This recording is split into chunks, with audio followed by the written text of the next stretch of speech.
Syria में तख्ता पलट हो चुका है। असद परिवार के 50 सालों की हुकूमत अब गुजरे जमाने की बात होगी। अब लोग कहा करेंगे, एक था असद का दौर। यहां तक तो ठीक है, लेकिन इसके बाद आगे क्या?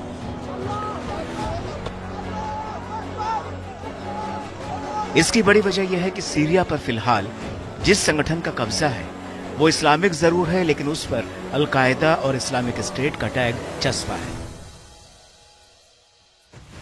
अल-कायदा का पूर्व कमांडर अबू मोहम्मद अल-जुलानी हयात तहरीर अल-शाम यानी HTS का चीफ है, जिसके हाथ में अब सीरिया की बागडोर है। असद के देश छोड़कर भागने को लेकर जुलानी का कहना है कि सीरिया में असद सरकार का गिरना दरअसल इस्लामिक राष्ट्र की जीत है। सीरिया में जगह जगह बशर अल असद और उनके वालिद हाफिज अल असद की मूर्तियां लोग तोड़ रहे हैं। उस भीड़ में जुलानी को सीरिया के आने वाले कल की उम्मीद दिख रही है। जुलानी ने जीत के बाद अपने भाषण में लोगों से कहा कि एक नया सीरिया बनाने के लिए कड़ी मेहनत करनी होगी, जो इस्लामी राष्ट्र के लिए एक प्रकाश स्तंभ होगा। दरअसल सीरिया फतह करने के बाद जुलानी ने राजधानी दमिश्क में अपनी पहली विजयी स्पीच दी। जुलानी को सुनने के लिए उमैयद मस्जिद में भारी भीड़ उमड़ी। अपने भाषण में उन्होंने ऐलान किया कि विद्रोहियों ने अत्याचारी बशर अल असद की सरकार को गिरा दिया। उन्होंने कहा कि असद हुकूमत ने अपने ही हजारों नागरिकों के साथ इंतहाई ज्यादती की, अन्यायपूर्ण तरीके से और बिना किसी जुर्म के जेल में बंद रखा।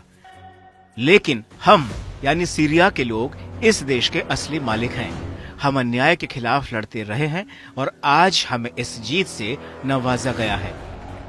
अपनी स्पीच में उन्होंने जीत के लिए खुदा का शुक्रिया अदा किया और खुदा की इबादत करने का आह्वान किया। उन्होंने कहा कि अल्लाह आपको मायूस नहीं करेगा। ये जीत सभी सीरियाई लोगों के लिए है, वे सभी इस जीत का हिस्सा थे। अल जुलानी ने अपने भाषण में जज्बातों को उतारने का भी काम किया। उन्होंने लोगों की दुखती नस पर हाथ रखते हुए कहा कि दुनिया भर में कितने लोग विस्थापित हुए, कितने लोग तंबू में रह रहे हैं, कितने लोग समुद्र में डूब गए। मेरे भाइयों, इस महान जीत के बाद पूरे क्षेत्र में एक नया इतिहास लिखा जा रहा है। बहरहाल जुलानी जीत के जोश से लबरेज हैं, लेकिन उनके सामने बेइंतहा चुनौतियां भी हैं। अब खुद पर लगे आतंकवादी संगठन के टैग को हटाने की एक चुनौती है। अमेरिका और तमाम पश्चिम देश HTS को एक आतंकी संगठन मानते हैं। ऐसे में जुलानी को जीत के बाद भी अपनी छवि बदलने की जरूरत पड़ेगी।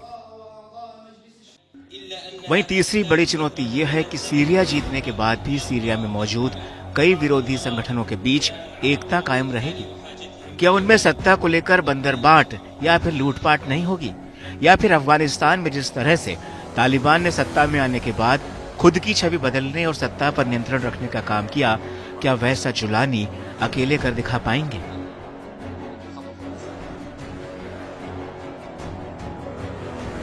इसके अलावा जुलानी के सामने कुर्दों के वर्चस्व वाली सीरियन डेमोक्रेटिक फोर्सेस है, जिसका सीरिया के एक बड़े हिस्से पर कब्जा है। इस संगठन को अमेरिका का समर्थन हासिल है। तो वहीं दूसरी तरफ सीरियन नेशनल आर्मी का उत्तर पश्चिमी सीरिया में बड़ा कब्जा है। इसे तुर्की का सपोर्ट मिला हुआ है। ऐसे में जुलानी के सामने इन दो गुटों को साधने की भी चुनौती होगी, वरना सीरिया सुलगता रहेगा। कितने भी असद जाएं, कितने भी जुलानी आए, ये आग सीरिया में जलती रहेगी।